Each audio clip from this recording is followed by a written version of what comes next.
Hey mates, welcome aboard and I am your next destination. Ngayong araw, tara na at bisitahin natin ang isa sa umusbong na bagong tourist destination sa Negros, ang Lantawan Silay. For only 45 minutes, mararating mo na from Bacolod City ang Lantawan Silay and 15 to 20 minutes drive from Bacolod Silay Airport. Sobrang perfect ng lugar na to para sa adventure seekers at campers o naghahangad ng isang ultimate nature adventure.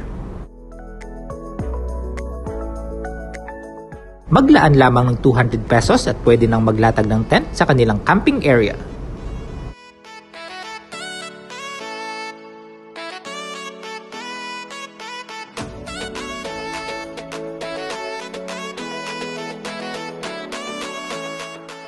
Perfect! At tikman ang napakasarap na local Ilonggo delicacies tulad ng alupe. Ito ay gawa sa kasaba at niyog at perfect partner sa isang mainit na kape. Noy, kaunta namit gid. Napakasarap pagmasdan ng berdeng paligid at lumanghap ng sariwang hangin. Negros is truly a hidden gem not only in the Visayas but also in the whole Philippines.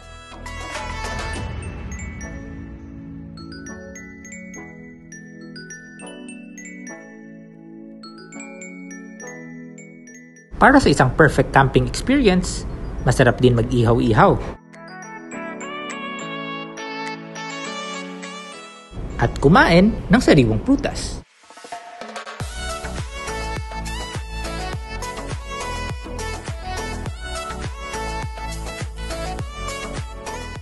At napakasarap gumising kung ito ang tanawin na bubungad sa iyo.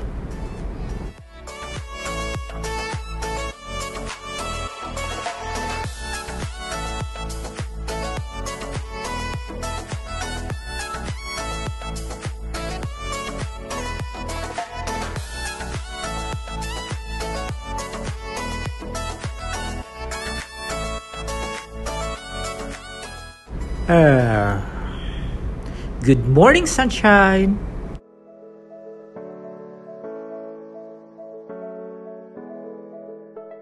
Walang masyadong signal sa lugar, kaya pasensya muna iho.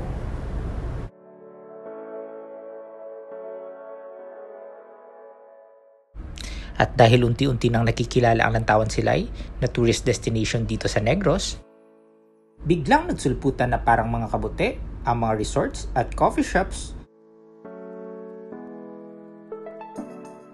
At isa na nga sa pinakasikat na resort dito sa Lantawan Silay ay ang Lantawan View Resort. You can rent this open cottage for only 1,000 pesos.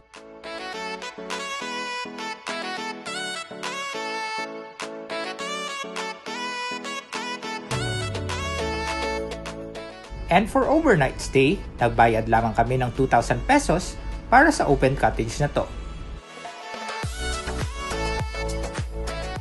Napakahimbing ng tulog ko dahil walang lamok dahil siguro sa maraming eucalyptus tree ang lugar.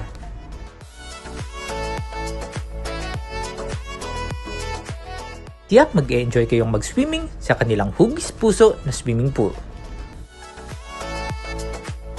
Yung bata,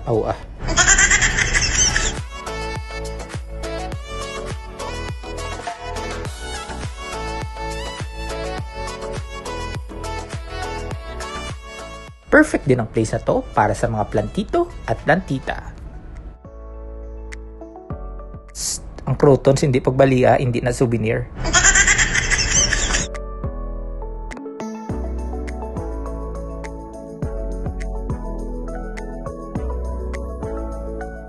Do ka na ambi ni nga tanong simplihan tani bala karon.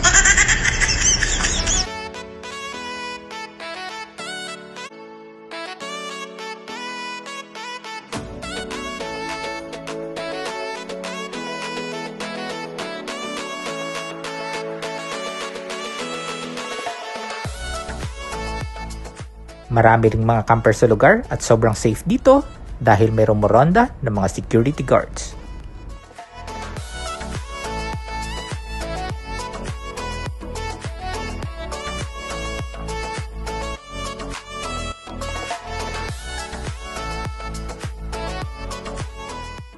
Kung gusto nyo lang pumunta dito at kumain, pwede rin dahil mayroong restaurant at kainan sa loob.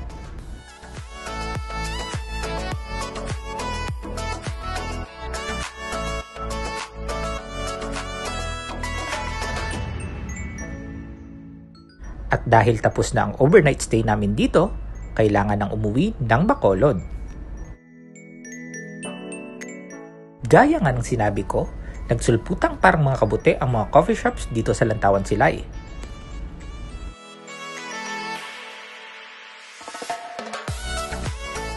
Kaya bago umuwi ng Bacolod, daan muna tayo sa isa sa pinakasikat na coffee shop dito, ang Roosters Cafe.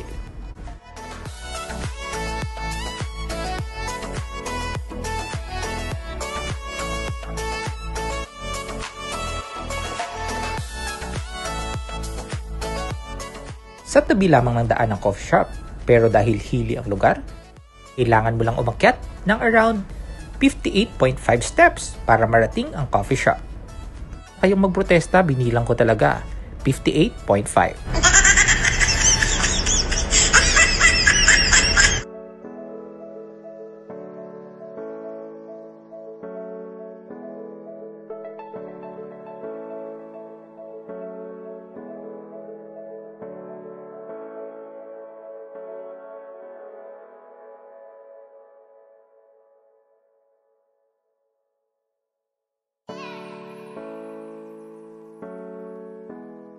$55, $56, $57, $58.5. O, di ba?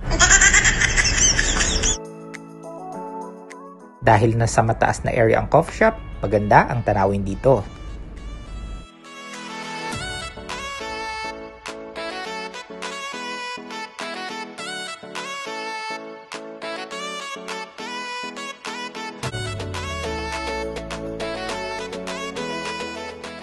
O, may paduyan at pa on the wings of love pa si Mayor. Perfect para sa Instagram photo.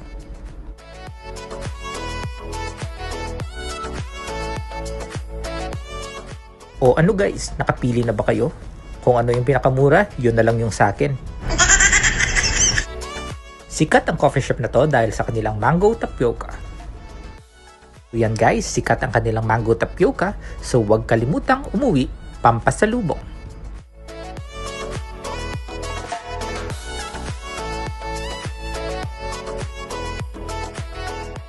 Meron din silang mga rice meals for as low as 99 pesos. Sobrang sulit, di ba? Tinawag itong Roosters Cafe dahil originally isa itong game farm o farm para sa mga manok panabong. Iconic din itong makulay na stairs nila. And now, breakfast is served.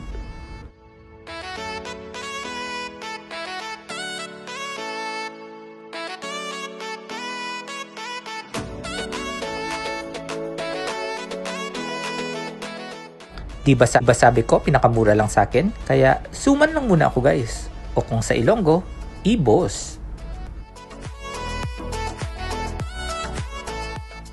At isawsaw sa muscovado sugar. Truly, the sugar bowl of the Philippines. Negros. Bye for now, Lantawan Silay, and surely, babalik ako. And this is Dex Destination once again always saying, Bon voyage, keep safe guys, bye, thank you for watching my vlog.